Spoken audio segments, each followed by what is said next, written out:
भारत के बहुत ही कर्मठ हमारे होम मिनिस्टर, गृह मंत्री आदरणीय अमित भाई शाह, मंच पर उपस्थित हमारे सभी साथी और उपस्थित सभी पत्रकार मित्रों,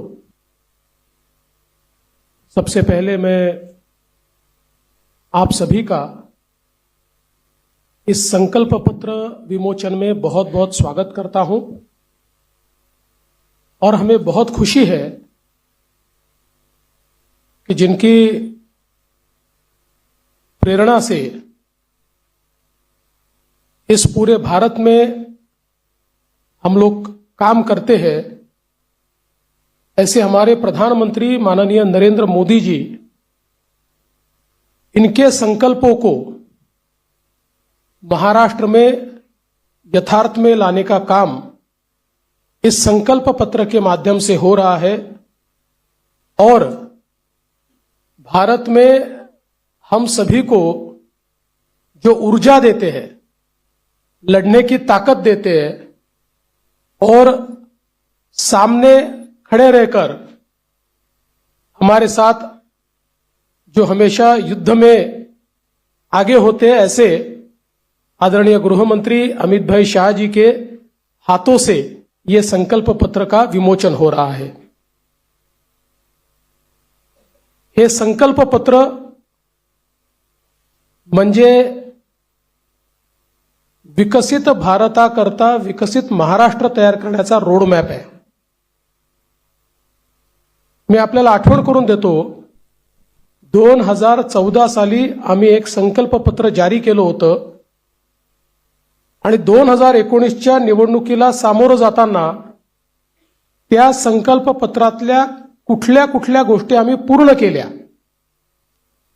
या संदर्भात एक रिपोर्ट कार्ड देखील दिलं होतं। त्यामुळे भारतीय जनता पार्टी करता किंवा महायुती करता संकल्प पत्र म्हणजे केवळ कागदाचं डॉक्युमेंट नाहीये, तर त्या दिशेने पूर्ण ताकदीने काम करण्याकरता एक अतिशय पवित्र अशा प्रकारचं हे डॉक्युमेंट आहे। आणि मला याची कल्पना आहे, आज 12 वाजता एक स्थगिती पत्र देखील जारी होणार आहे। या महाराष्ट्रामध्ये ज्यांना केवळ चालणाऱ्या प्रोजेक्ट्सला स्थगिती देण्यामध्ये रस आहे, अशा लोकांचं एक पत्र 12 वाजता या ठिकाणी येणार आहे। पण मी एकच गोष्ट सांगू इच्छितो, महाराष्ट्रातल्या जनतेचा विश्वास हा निश्चितपणे महायुतीवर आहे, भारतीय जनता पक्षावर आहे। आजचं जे संकल्प पत्र आहे याच्यामध्ये अनेक गोष्टी आहेत, पण ज्या 25 गोष्टी आम्ही हायलाइट केलेल्या आहेत, या 25 गोष्टींमध्ये 10 गोष्टी, आमचे पहिले 10 मुद्दे हे जो आम्ही महायुतीचा 10 कलमी कार्यक्रम म्हणून घोषित केला तेच 10 मुद्दे आमचे असणार आहेत। याच्यामध्ये लाडक्या बहिणींना पुढच्या काळामध्ये 1500च्या ऐवजी 2100 रुपये देण्याचा आमचा संकल्प आहे। शेतकऱ्यांची कर्जमाफी करण्याचा आमचा संकल्प आहे, कारण शेतकऱ्यांना आम्ही ऑलरेडी मोफत वीज दिलेली आहे, पण शेतकऱ्यांची कर्जमाफी आम्ही करतो आहोत आणि त्यासोबत आम्ही भावांतर योजना आणतो आहोत। म्हणजे हमी भावापेक्षा जर कमी भावामध्ये मार्केटची खरेदी सुरू झाली तर हमी भावाने खरेदी तर करूच, पण ज्या ठिकाणी हमी भावाने खरेदी होणार नाही त्या ठिकाणी भावांतर योजना राबवून जो काही मधला डिफरन्स आहे तो थेट शेतकऱ्याच्या खात्यामध्ये टाकण्याचा निर्णय आम्ही घेतलेला आहे। आणि हे आम्ही मागच्या वर्षी देखील करून दाखवलं। आपल्याला कल्पना आहे की आंतरराष्ट्रीय बाजारपेठेमुळे कापूस आणि सोयाबीनचे भाव पडल्यानंतर आम्ही लोकसभेपूर्वी निर्णय घेतला होता की भावांतर योजनेतून आम्ही पैसे देऊ आचारसंहिता संपल्याबरोबर ते पैसे थेट शेतकऱ्यांच्या खात्यामध्ये आम्ही दिले आहेत. आम्ही या ठिकाणी प्रत्येक गरिबाला अन्न आणि निवाऱ्याचा हक्क हा देण्याचा निर्णय घेतलेला आहे. आणि जी वृद्ध पेन्शन योजना आपण चालवतो, ज्याच्यामध्ये 1500 रुपये आपण देतो, ते 1500 रुपयावरनं 2100 रुपये आपण करण्याचं ठरवलंय. किंबहुना अशा प्रकारच्या सहाय्यतेच्या जेवढ्या योजना आहेत, मागच्या काळामध्ये महायुतीच्या सरकारने 1500 रुपये केले होते, ते 1500 रुपयाचे 2100 रुपये आता पुन्हा महायुतीचं सरकार आल्यानंतर आम्ही त्या ठिकाणी करणार आहोत. यासोबत ज्या जीवनावश्यक वस्तू आहेत त्यांचे भाव स्थिर ठेवण्याकरता आम्ही त्या ठिकाणी मार्केट इंटरव्हेन्शन करणार आहोत. येत्या काळामध्ये 25 लाख रोजगाराची निर्मिती ही महाराष्ट्रामध्ये करण्याचं लक्ष्य आम्ही ठेवलंय. आत्ता ज्या गतिशीलतेनं महाराष्ट्रामध्ये औद्योगिकरण होत आहे आणि एफडीआय मध्ये देशाच्या 52% एफडीआय आपल्याकडे आलाय, मला विश्वास आहे की 25 लाख रोजगाराच्या संधी आम्ही तयार करू. आणि त्याचसोबत 10 लाख विद्यार्थ्यांना या ठिकाणी विद्यावेतनाच्या माध्यमातून आम्ही त्या ठिकाणी नोकऱ्या करण्याकरता किंवा त्यांना रोजगार देण्याकरता अग्रसर असणार आहोत.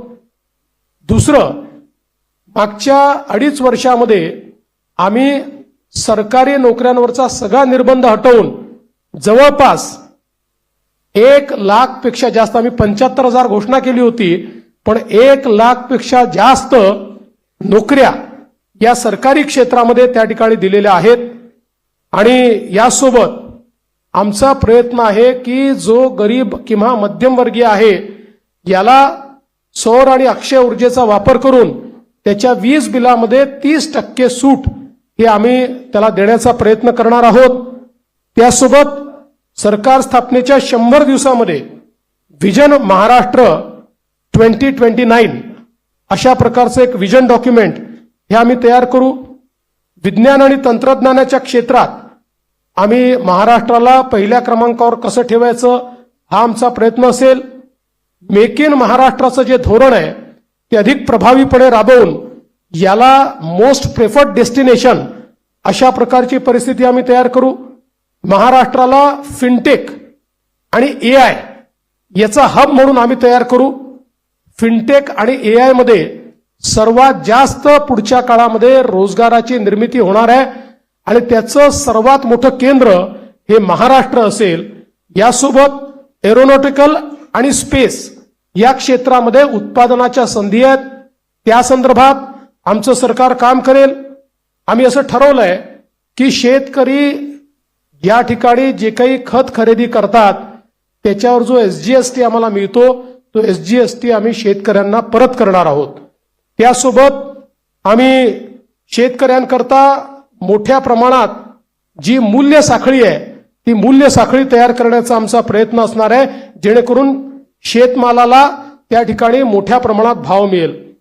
2027 पर्यंत आता महाराष्ट्रामध्ये 11 लाख लखपती निधी आम्ही तयार केलेले आहेत. 2027 पर्यंत 50 लाख लखपती निधी या महाराष्ट्रामध्ये तयार करण्याचा आमचा संकल्प आहे. अक्षय अन्न योजना ही गरिबांकरता सुरू करण्याचा आमचा संकल्प आहे. आणि या ठिकाणी महारथी म्हणजे Maharashtra advance robotic and AI training hub initiative या नावानं मोठ्या प्रमाणात लॅब्स आम्ही तयार करणार आहोत, ज्यातनं या क्षेत्रातली ट्रेन मॅनपॉवर ही आपल्या कॉलेजेसमध्ये आणि शाळेमध्ये सुरू होईल आणि पुढच्या काळात ती पूर्णपणे तयार असेल. महाराष्ट्रामध्ये कौशल्य जनगणना आम्ही करणार आहोत, स्किल सेन्सस, आणि त्या स्किल सेन्ससच्या आधारावर वेगवेगळ्या सेक्टरमध्ये कुठे इंटरव्हेन्शन करण्याची गरज आहे आणि कशा प्रकारे त्या स्किलचा वापर करण्याची गरज आहे याचा प्रयत्न आम्ही करणार आहोत. यासोबत छत्रपती शिवाजी महाराज आकांक्षा केंद्र हे आम्ही तयार करणार आहोत, ज्याच्यामध्ये कोवर्किंग स्पेसेस असतील, इन्क्युबेशनच्या सुविधा असतील, ज्यातनं स्टार्टअप्समध्ये मोठ्या प्रमाणात विद्यार्थी असो किंवा स्टार्टअप करणारे जे नवतरुण असतील या सगळ्यांना एकत्रितपणे शेअर्ड पद्धतीनं सगळ्या प्रकारच्या प्लग अँड प्लेच्या सुविधा आम्ही देऊ.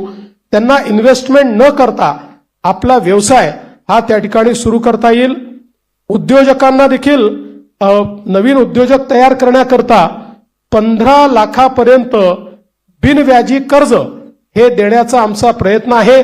आमचे जे विविध महामंडळ आम्ही तयार केलेले आहेत विविध घटकांकरता त्यांना हे बिनव्याजी कर्ज 15 लाखापर्यंत देण्याचा आमचा निर्णय.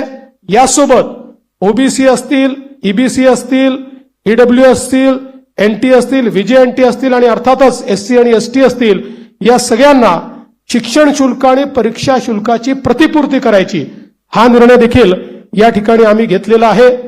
युवांमध्ये मोठ्या प्रमाणात फिटनेस असला पाहिजे या दृष्टीनं स्वामी विवेकानंद युवा आरोग्य आणि फिटनेस कार्ड हे आम्ही तयार करणार आहोत आणि युवांच्या फिटनेस करता एक मोठी मोहीम हातामध्ये घेऊन क्रीडा क्षेत्रामध्ये आणि फिटनेसच्या क्षेत्रामध्ये मोठ्या प्रमाणात संधी उपलब्ध करून देण्याचा आमचा प्रयत्न आहे. गडकिल्ल्यांच्या विकासाकरता प्राधिकरण हे तयार करण्याचा आमचा मानस आहे. मागच्या काळात काही गडकिल्ल्यांकरता आपण केला, पण सर्व गडकिल्ल्यांचं संवर्धन करणारं एक प्राधिकरण हे या ठिकाणी आम्ही तयार करणार आहोत. आणि ज्येष्ठ नागरिकांना प्राधान्य देण्याच्या दृष्टीनं एक ज्येष्ठ नागरिकांसाठी विविध सेवा देणारं धोरण. आज आपल्याकडे आपण अनेक सेवा देतो, पण त्या सगळ्या ज्या सेवा आहेत या सेवांचं एक एकत्रित धोरण हे तयार करण्याचा आमचा प्रयत्न आहे. एकूणच जर आपण विचार केला तर प्रधानमंत्री महोदयांनी आपल्याला जो काही संदेश या ठिकाणी दिलाय की गरीब, शेतकरी, महिला आणि युवा हे जे 4 घटक आहेत जे विकसित भारत तयार करणार आहेत, या 4 घटकांना समोर ठेवून आणि त्यांच्यासोबत सिनियर सिटीजन्सला सोबत ठेवून सर्व जाती धर्माचे लोक हे या ठिकाणी आमच्या योजनांमुळे लाभान्वित होतील अशा प्रकारचं एक संकल्पपत्र तयार केलंय. जे मूळ आमचं डॉक्युमेंट आहे याच्यामध्ये सगळ्या क्षेत्रांचा रोडमॅप देखील आम्ही दिलेला आहे. त्या क्षेत्रांमध्ये काय होणार आहे हे देखील आम्ही सांगितलेलं आहे. आता मी त्यातले फक्त 25 हायलाइट आपल्याला सांगितलेले आहेत. आपण जर आमचं पूर्ण डॉक्युमेंट वाचलं तर याच्यामध्ये कुठलंही क्षेत्र सुटलेलं नाही. सगळ्या क्षेत्रामध्ये विकसित भारताचा रोडमॅप हा आम्ही मांडलेला आहे. विकसित महाराष्ट्राचा रोडमॅप मांडलेला आहे. आणि आमचा प्रयत्न आहे, जसं आता सुधीर भाऊंनी सांगितलं की या ठिकाणी आम्ही अर्ध्या ट्रिलियनचा मार्क महाराष्ट्राने पार केलाय आणि महाराष्ट्र देशातली पहिली $1 ट्रिलियन इकॉनॉमी करण्याकरता आम्ही सगळे संकल्पित आहोत. या दृष्टीनं ह्या संकल्पपत्र आम्ही तयार केलाय. हे संकल्पपत्र तयार करण्याकरता सन्माननीय सुधीरभाऊ मुनगंटीवार आणि विनयजी सहस्त्रबुद्धे यांच्यासोबत ज्या टीमने काम केलं त्या टीमचं मी मनापासून आभार मानतो. खूप जवळपास महिने, 1.5 महिने, 2 महिने एक मोठी प्रक्रिया राबवून त्यांनी या ठिकाणी हे संकल्पपत्र केलेलं आहे. आणि 2029च्या निवडणुकीला जेव्हा सामोरे जाऊ त्यावेळी या संकल्पपत्रासोबत एक रिपोर्ट आम्ही देऊ की या संकल्पपत्रात काय सांगितलं होतं आणि आम्ही काय काय पूर्ण केलं, अशा प्रकारचा रिपोर्ट देखील आम्ही आपल्या समोर ठेवू. खूप खूप धन्यवाद.